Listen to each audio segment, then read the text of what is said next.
Hey everybody, Corey here from Par to Pro. We're here with our favorite tester, Al, and we're going to check out the Rhapsody R Motion. We're going to show you how we've been trying to tweak it a little bit here to get a little bit more accurate. So we went in, this is the interface 1.2.8, and they have a club modification. So you can pick your player up in the top, or you can add a player through the game. And so we're just going to use my profile in here, even for Al's, but that's okay. And in the driver, what we did was we actually just lowered the loft of the club.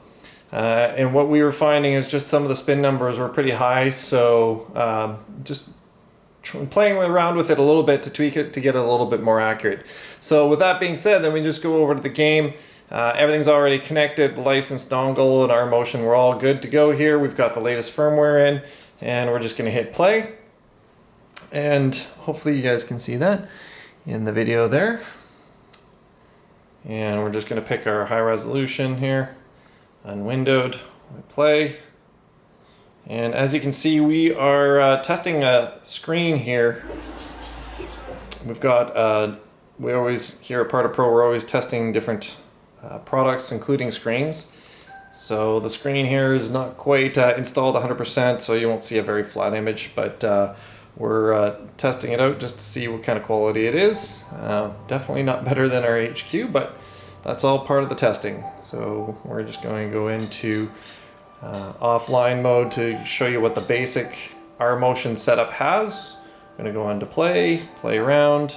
And because we're using my player status, we've changed Al to a right-handed hitter. I'm a lefty, and that's probably why you don't see me doing a lot of the testing. We'll go into the all courses here. On the second page, we've got the Pro T driving range, which we'll just go to that. All right, click on advanced, tee off, and we're going to use a driver here. So the key on this is definitely making sure that the club is selected, and then we're going to show you a few shots. So we're actually going to go into the auto rewind shot and hit enable. We're going to resume the game and fire away there, Al. Now we've got the GC2 set up for our comparison. Obviously a huge price point difference between the two, so but it's nice to use our GC2 as a benchmark. And I'll just pause this here and we'll read off some stats. So let's start off, ball speed was 141 on the TGC. I've got 132. And the launch angle 11 degrees. I've got 13. And the carry 228. And I have 202. And the backspin 3081. 3081, and I've got 2876. And the side spin of 10 to the right. And I've got 1200 to the right. Okay, so we've got some differences there in the spin. What we've done is we've changed the loft of the club just because we found that the spin numbers were pretty high. But for the most part, we've been finding that the club path and face angle, the swing path up here in the club face, have been pretty consistent to what Al normally hits, right, Al? Yeah, we were opening and closing the face with a few test shots, and it was reacting really well to doing that. So the information that it's actually reading, it's doing a good job on. So we'll hit a couple more shots here and compare some numbers. But as Al's setting up for that, there you can notice that the yardage on the last one was pretty long, but that's probably because we just lowered that. We lowered the loft of the club quite a bit. So it looks like we can play around with those settings a bit to really tweak your clubs. Now we're just going to go up to another comparison. Ball speed on TGC, 142.9. I have 136. And the, let's go the launch angle, 11 degrees. 12.9.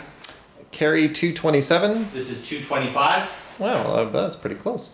So the backspin, 29.98. So we have 23.27. And side spin left 615. And this has right 320. Okay. And again, pretty consistent on his club face being open, his swing path being in to out. And we've also found it being pretty consistent on those readings, and this new version that we have of our motion sensor seems to have a lot more accuracy and less missed shots. So we're definitely impressed on this next version here. For the price point, of course. That one I did not hit well. Okay, well that's This good. is going to be interesting to see what happens in this one. Well, none of us hit perfectly, so. All right, so we got a ball speed of 141 140, and a launch angle of 13 9, and the carry of 225 201, and backspin 3727 4404.